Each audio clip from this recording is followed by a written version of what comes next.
વિદ્યાર્થી મિત્રો, આજના લેક્ચરમાં મારી યુટ્યુબ ચેનલમાં આપનું સ્વાગત છે.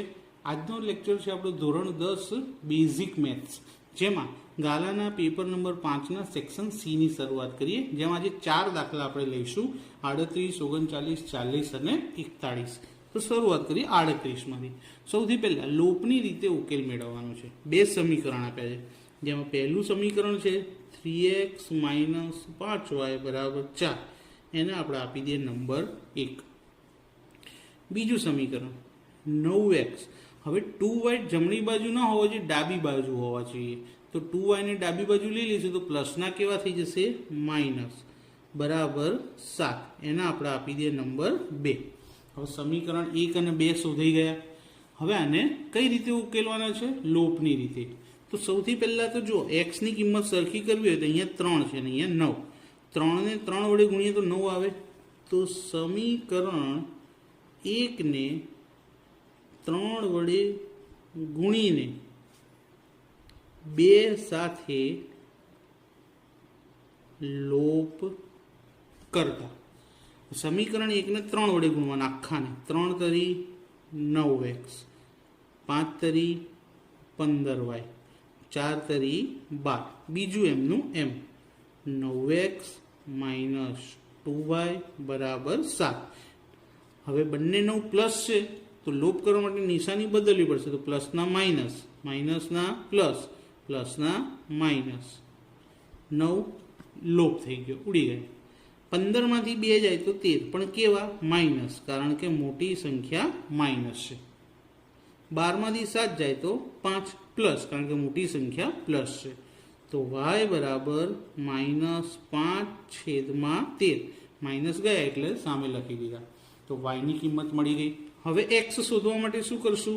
સમીકરણ 1માં મૂકી દઈએ કે સમીકરણ 1માં y બરાબર -5/13 મૂકતા સમીકરણ 1 લખી દઈએ. 3x - 5y. y ની જગ્યાએ શું મૂકવાનું છે? -5/13. અને બરાબર કેટલા છે? 4. તો 3x - પ્લસ પાયો 25/13 બરાબર 4. હવે 13 ને દૂર કરવા હોય તો જેના છેદમાં હોય એને નહીં ગુણવાના, બાકી બધાને ગુણી લેવાના. 13 તરી 39x વત્તા 25, 13 ચોક 52. તો 39x બરાબર 52 - 25. માટે x બરાબર 52માંથી 25 જાય તો 27, અને 39 ક્યાં આવશે? એના છેદમાં. તો 3 વડે છેદુડે બંનેને. 9 તરી 27, 13 તરી 39. માટે x બરાબર 9/13. તો અહીંયા જવાબ લખી દઈએ કે x બરાબર 9/13 અને y બરાબર -5/13. તો દાખલામાં પૂરી સમજણ પડી ગઈ. લોપની રીતે ગણ્યો અને આ રીત ખૂબ સરળ છે. હવે જોઈએ દાખલા નંબર 39. થોડો ડિફિકલ્ટ દાખલો છે, માટે ધ્યાન આપજો. આ દાખલાની અંદર તમને શું કીધું કે 2 અંકની સંખ્યા. હવે 2 અંકોની સંખ્યા કીધું હોય એટલે આપણે એ સંખ્યામાં હંમેશા x અને y ધારવા પડશે. તો પહેલાં તો ધારી લઈએ કે ધારો કે 2 અંક છે એટલે એક દશકનો અંક અને બીજો એકમનો અંક.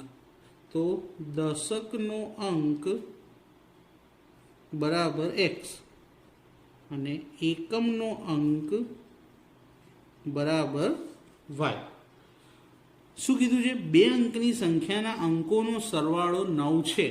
તો આ બંને અંકોનો સરવાળો 9 છે. તો x + y બરાબર 9. સમીકરણ નંબર 1.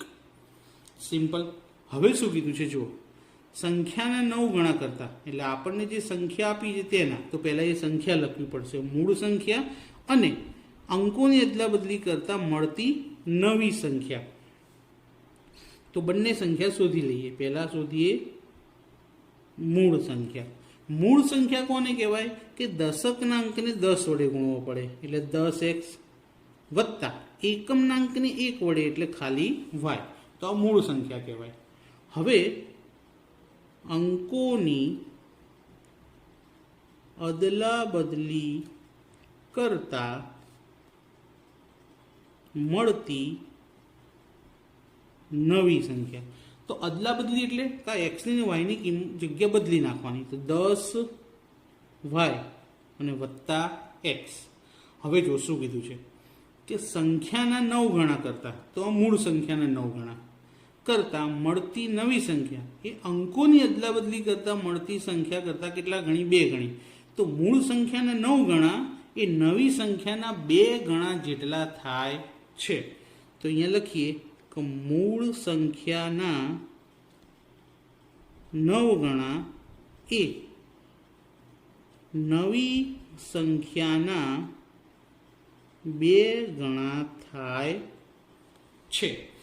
મૂળ સંખ્યાના 9 ગણા એટલે આ મૂળ સંખ્યા, એને 9 વડે ગુણી લઈએ કે 10x પ્લસ વાય બરાબર નવી સંખ્યાના 2 ગણા એટલે એને 2 વડે ગુણી લઈએ 10y plus x.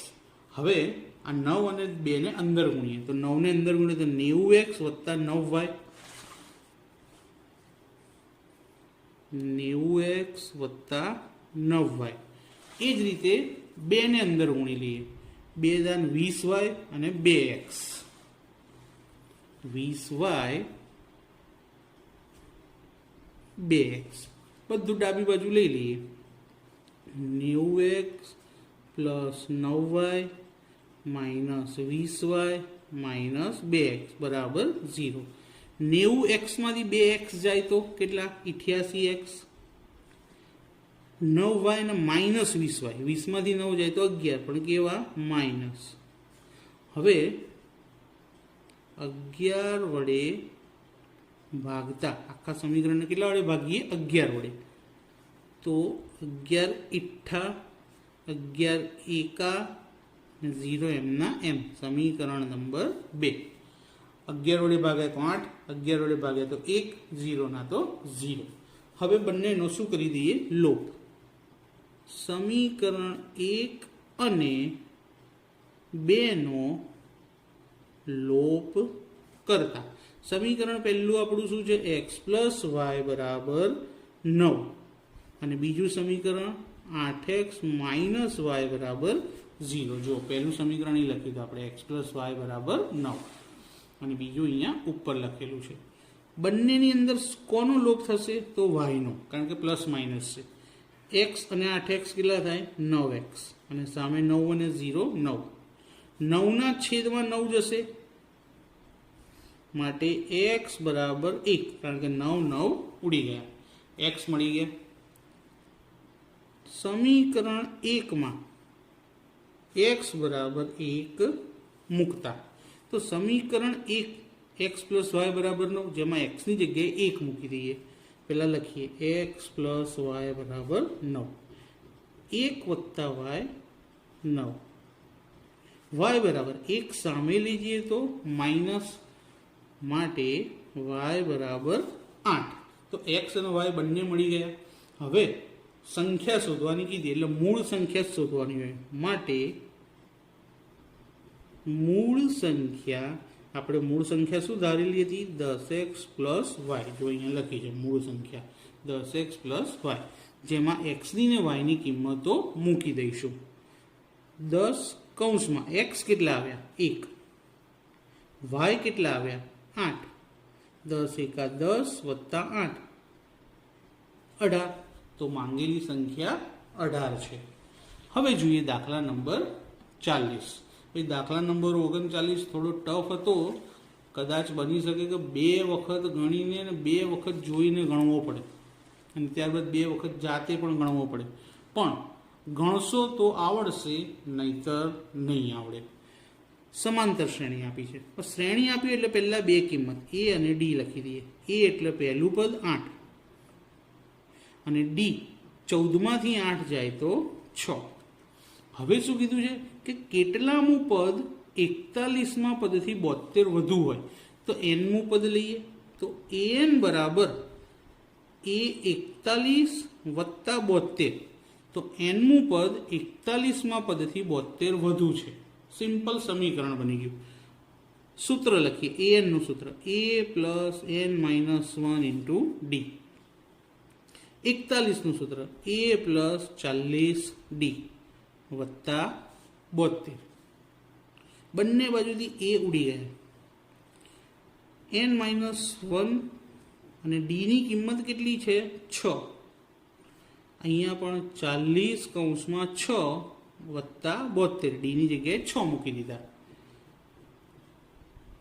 n minus 1 આ 6 ક્યાં જશે સામે છેદમાં, તો આ 40 × 240 વત્તા 72 છેદમાં 6. ફરી n માઇનસ 1 બરાબર 240 માં 72 ઉમેરીએ તો 2, 7 અને 4 11 નો એકડો વધી 1, 3 છેદમાં 6. તો n બરાબર, હવે આનો છેદ ઉડાડી દેવો પડશે. 6 35, 6 દુ 12, તો કેટલા 52. અને માઇનસ 1 સામે જશે તો કેવું થઈ જશે પ્લસ. તો n બરાબર કેટલા આવ્યા 53. તો અહીંયા જવાબ લખીએ કે 53મું પદ 41માં પદથી 72 વધુ હોય. મળી ગયો જવાબ. સિમ્પલ. આવો એક દાખલો ચોપડીની અંદર છે, પણ અહીંયા રકમ બદલીને આપેલો છે. હવે જોઈએ દાખલા નંબર 41. સૌથી વધારે ડર લાગતું ચેપ્ટર 7મું યામ ભૂમિતિ. આવડતું હોય તો વાંધો નથી. 2 બિંદુ આપ્યા છે a અને b. હવે આ બંને બિંદુઓને જોડતા રેખાખંડનું ત્રિભાગ બિંદુના યામ. હવે પહેલા તો બંને બિંદુને જોડતો રેખાખંડ દોરી દીધો a અને b, અને એના ત્રિભાગ બિંદુઓ કયા છે p અને q. કે ધારો કે p અને q એ રેખાખંડ AB ના ત્રિભાગ બિંદુઓ છે. ત્યારબાદ a ના યામ b ના યામ લખી દીધા. x1 y1 કોને કહેવાય, x2 y2 કોને કહેવાય લખી દીધા. p ના યામ શું ધારી લીધા, xy ધારી લીધા. હવે p બિંદુ છે તો અહીં લખીએ કે બિંદુ p એ રેખાખંડ AB નું, તો જો p બિંદુ છે એ કેટલા ભાગ પાડે, આ એક ભાગ, અને p થી b કેટલા ભાગ છે 2. તો 1/2 ના ગુણોત્તરમાં વિભાજન કરે છે. તો અહીંયા m1 બરાબર 1 અને m2 બરાબર 2 આવશે. હવે સૂત્રમાં આપણે કિંમતો મૂકીએ. માટે p ના યામ બરાબર સૂત્ર શું આવશે, m1x2 plus m2x1. m1x2 plus m2x1 છેદમાં m1 વત્તા m2. આ જ રીતે yનું m1y2 પ્લસ m2y1 છેદમાં m1 વત્તા m2. આ બધી કિંમતો આપણી પાસે છે. m1 ની જગ્યાએ 1, x2 ની જગ્યાએ -7, m2 ની જગ્યાએ 2, x1 ની જગ્યાએ 2 છેદમાં 1 વત્તા 2. ફરી m1 ની જગ્યાએ 1, y2 ની જગ્યાએ 4 વત્તા m2 ની જગ્યાએ 2 અને y1 ની જગ્યાએ -2 છેદમાં 1 વત્તા 2. ગણતરી કરીએ. 7 એકા 7 કેવા માઇનસ, 2 દુ 4 અને છેદમાં 3, 1 વત્તા 2 3. 4 એકા 4 બાદ બાકી પ્લસ માઇનસ માઇનસ, 2 દુ 4 છેદમાં 3. 7 માંથી 4 જાય તો 3, પણ કેવા માઇનસ, કારણ કે મોટી સંખ્યા માઇનસ હતી એટલા માટે. 4 માંથી 4 જાય તો 0. હવે 0 ના છેદમાં કશું લખો ના લખો ફરક પડતો નથી. 3 3 ઉડી ગયા તો -1 અને 0. આ કોના યામ મળ્યા આપણને, p ના યામ. હવે કોના યામ બાકી છે, તો q ના યામ બાકી. તો q જુઓ શું છે, p અને b નું મધ્ય બિંદુ છે. તો લખીએ અહીંયા કે q એ રેખાખંડ PB નું મધ્ય બિંદુ છે. માટે q ના યામ બરાબર, હવે q ના યામ શોધવા હોય ને તો p ના યામ પહેલા અહીંયા લખી દઉં, -1 અને 0. તો પહેલાનો સરવાળો ભાગ્યા 2, બીજાનો સરવાળો ભાગ્યા 2. તો પહેલું અહીંયા -1 અને -7 આવશે. -1 પ્લસ -7. બંનેનું બીજું જોઈએ. 0 અને 4. 0 પ્લસ 4 છેદમાં 2. -1 અને -7 ટોટલ કેટલા થાય? -8, કારણ કે માઇનસ પ્લસ. 4 છેદમાં 2, છેદ ઉડી જાય. -4 અને 2. તો ત્રિભાગ બિંદુઓના યામ મળી ગયા. તો એ લખી દઈએ કે માટે ત્રિભાગ બિંદુઓના યામ -1 0 અને બીજો શું મળ્યો? -4 અને 2 થાય. તો મિત્રો આજનો લેક્ચર અહીંયા પૂરો કરીએ. લેક્ચર કેવો લાગે મને કોમેન્ટમાં જરૂર જણાવજો, અને સારો લાગે તો લાઈક કરજો, શેર કરજો અને ચેનલને સબસ્ક્રાઈબ કરવાનું ભૂલતા નહીં. Thank you.